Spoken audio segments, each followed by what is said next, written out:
So, good afternoon and welcome to our IELTS speaking mock exam organized by Thompson School. My name is Mironshoh and today I'll be your examiner. So, Mr. Can I get to know your name, please? I'm Aziz. Okay, so Mr. Aziz Bek, as you might probably know, our speaking IELTS exam consists of 3 parts. In the first part, I'll give you some general questions. In the second part, I'll give you a cue card and your answer should be around 2 minutes. And in the third part, I'll give you the questions related to the part 2. So, in the first part, let's start with the first part.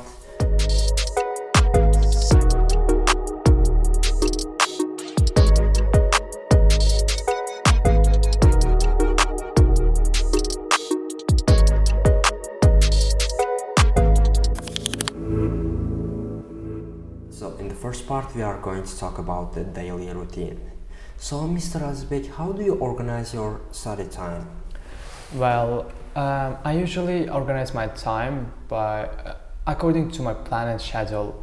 Firstly, I choose by priority what I must to do, and then after all, I remove and delay meaningful things. Okay, so what's your favorite time of the day? I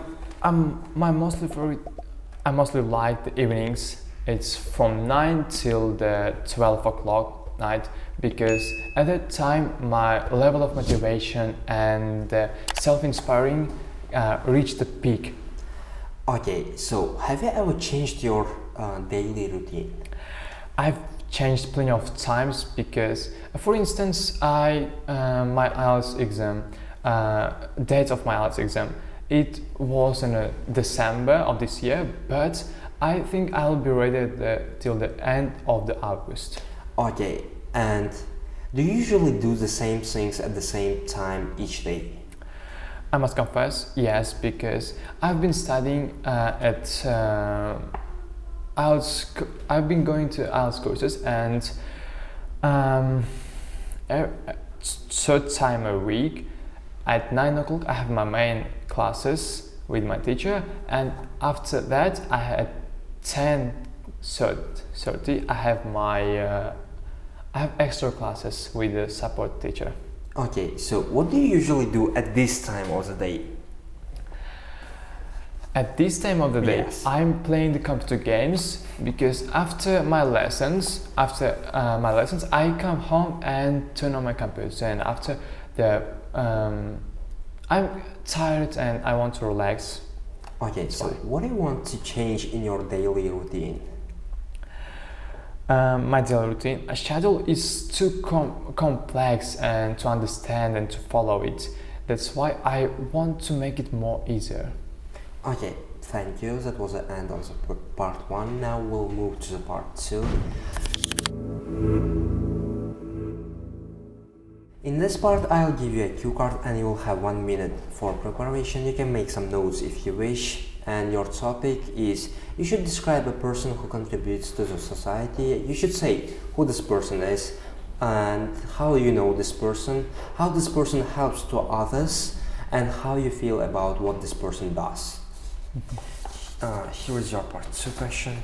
You can make some notes if you wish. You will have 1 minute for preparation. You can start, please.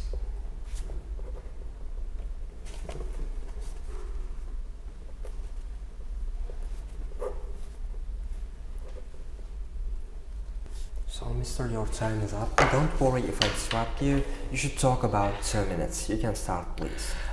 I believe you know this person. He lost almost all his family members. Because of drug, his father was arrested and his best friend died from it.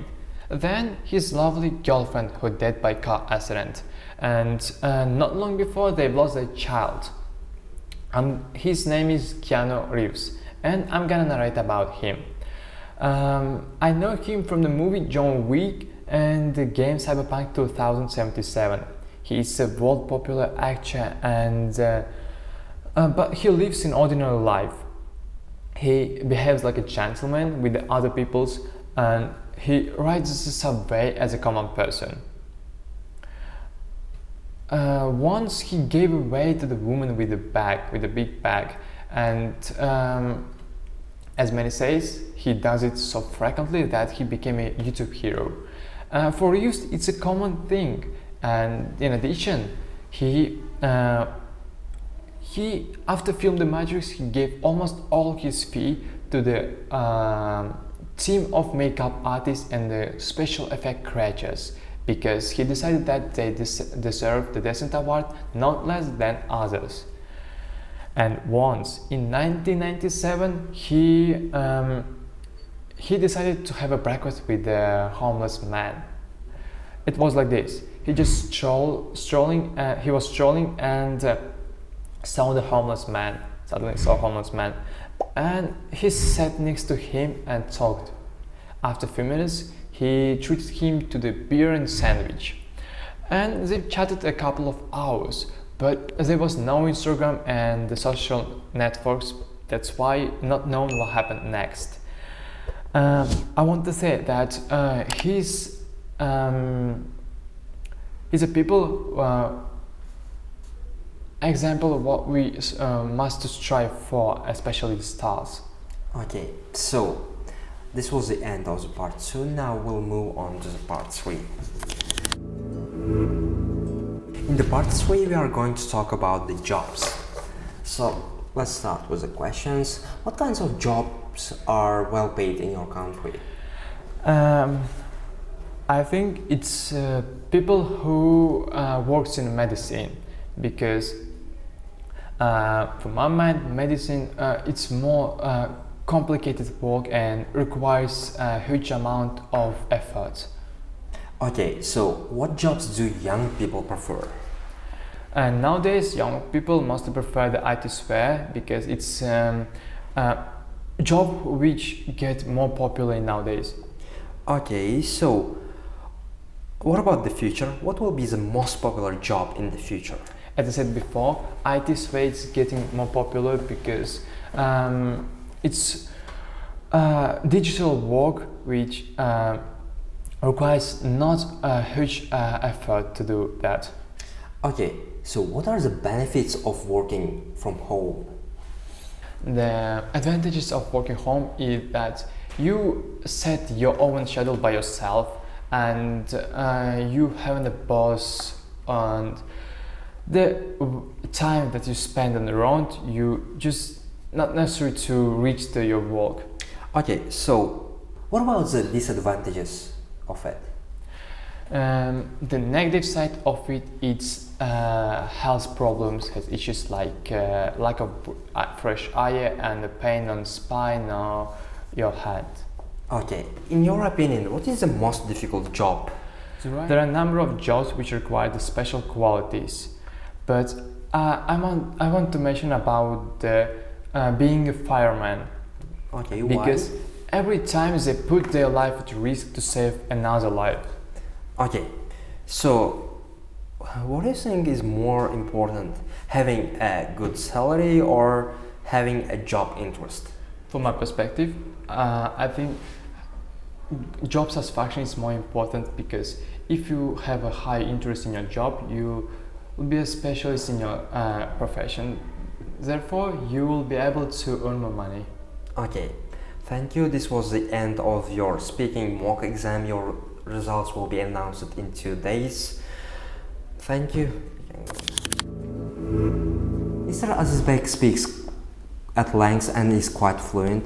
His speech is not so slow, but he hesitates a lot when he thinks about the grammar or maybe words. He sometimes manages to link and organize his ideas well, but not always.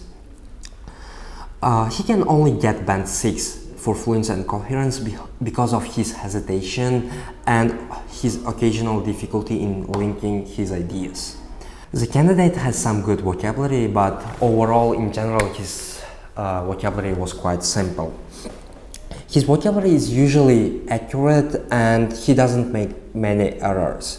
The candidate generally paraphrases successfully and he manages to say enough about all the topics, so that's why he's going to get band 6 for his lexical resource. So, in grammar part, there are some good and accurate complex structures, however, there are a number of errors. He uses the tenses correctly, but he's often incorrect with the verb tenses. So he's generally easy to understand and he uses some complex structures, but overall his speaking is not so good for the band 7 and his grammar is not so bad for band 5. So he's going to get band 6 in this part.